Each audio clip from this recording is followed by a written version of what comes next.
I still remember the moment my phone buzzed with a notification. It was a regular evening, nothing out of the ordinary, until I saw her name and the image that would change everything. My fiancée, Sarah, had posted a photo on her private story.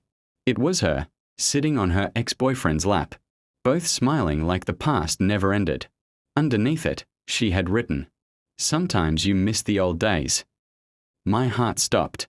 At first, I thought it must be an old photo, maybe something from her memories. But the background, a recent cafe we both had visited just last week, made it clear. This wasn't a throwback. It was new. It was real. And it was deliberate. My hands trembled as I stared at the screen, hoping I was misunderstanding something, anything. We'd been engaged for 6 months. We were planning a future, a home, children, travel. I had trusted her completely. Never once had I felt insecure about her past relationships. She had told me everything was over between them. I believed her. Love makes you trust even when it hurts to do so. I didn't text her right away. I sat with the shock for a while, trying to piece together how this even happened. I scrolled back through our recent messages. She had told me she was out with friends. Not once did she mention that her ex would be there. She never even hinted at it. And yet, there she was, on his lap, smiling. Later that night, I confronted her. I didn't yell. I wasn't even angry, just deeply, utterly disappointed. She looked at me like she didn't know what the problem was. "It didn't mean anything," she said. "We were just reminiscing. You know, old friends catching up. That's all." I couldn't believe how casually she said it. I asked her, "Would you be okay if I sat on my ex's lap and posted it online?" She paused. That silence was all the answer I needed.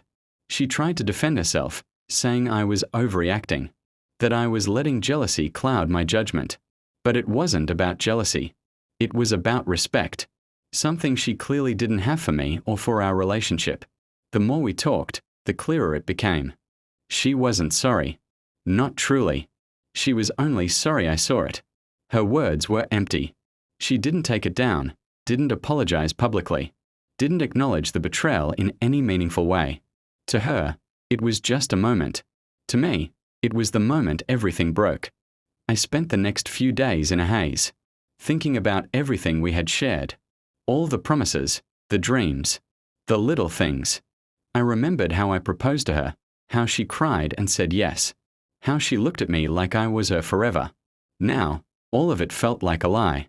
Eventually, I realized I couldn't move forward with someone who didn't understand the weight of commitment. It wasn't just a photo. It was a reflection of her mindset, careless, nostalgic for someone else, unbothered by how it would hurt me. I needed to respect myself enough to walk away. When I told her it was over, she didn't fight. She didn't cry or beg. She just nodded, said, "If that's how you feel," and walked away. That hurt more than anything. Not just what she did, but how little it seemed to matter to her. Like I was never enough in the first place. It's been months since we broke up. I'd be lying if I said I'm fully over it. Trust isn't easy to rebuild once it's been shattered like that. But I know I made the right choice. Sometimes, love isn't enough. Sometimes, respect matters more. People tell me I'll find someone better, someone who chooses me in every moment, not just when it's convenient.